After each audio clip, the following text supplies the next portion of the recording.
Mu mwezi gw'omukaaga omwaka guno ababaka baatiisatiisa nti tebajja kuyisa mbalira ya ggwanga okutuusa nga gavumenti etaddewo ssente okugema obulwadde bwa hepatitis B.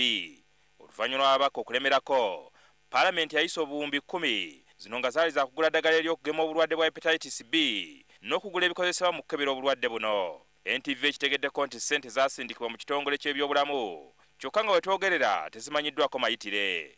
Naye ng'ekituufu kiri nti essente teziriiwo ez'okukola omulimu guno, newankubadde nti Paalamenti yateekayo ssente obuwumbi 10 okuba nti batandika okukola emirimu gino.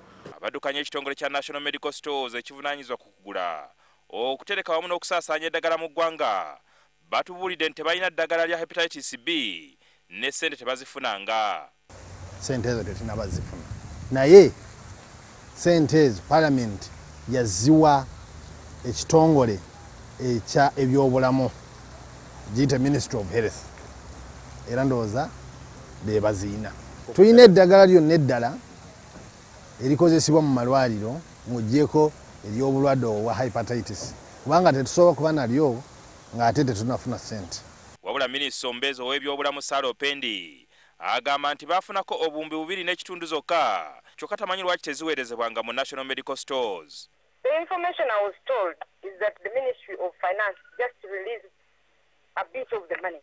So I was told what was released was 2.5 million, and that's what the ministry has. The ministry is supposed to remit it to National Medical Stores. That is a fact. But maybe we need to find out from the PS why the money has not been sent to National Medical Stores. Okusaba tukufuna nga kuva mu malwaliro n'okusinga ennyo mu kiseera kino mu mambuka tufuna nnyo okusaba okwo. Mbaka w'abavubuka Monica Modinga agamba nti wetwogerera abantu b'omu Teso n'ebitundu by'omu mambuka g'eggwanga obulwadde buno gye bwegirisiza batondoka buli lunaku kubanga tebalina bujjanjabi. Abantu ba Ministry of Health bamulimba nti bagenda kutandika okuscreeninga abantu mu regions zino. Ono alumiriza nti alina obujulizi obuluma ekitongole ky'ebyobulamu nga ssente bwe bazisadde ku mumwa nga bakola emisomo giyite workshops. Mu kifo ky'okugula vaccines yagenda okusomesa abantu okukuba empiso. Baazirya dda mu birala ebintu ebitasaanidde. N'olwekyo Minisita wa Health tukuwadde weeks zo 2 ezo ssebo. Bw'oba tonnaba kikolako zino abantu b'Etteeso bagenda kugyewuwo.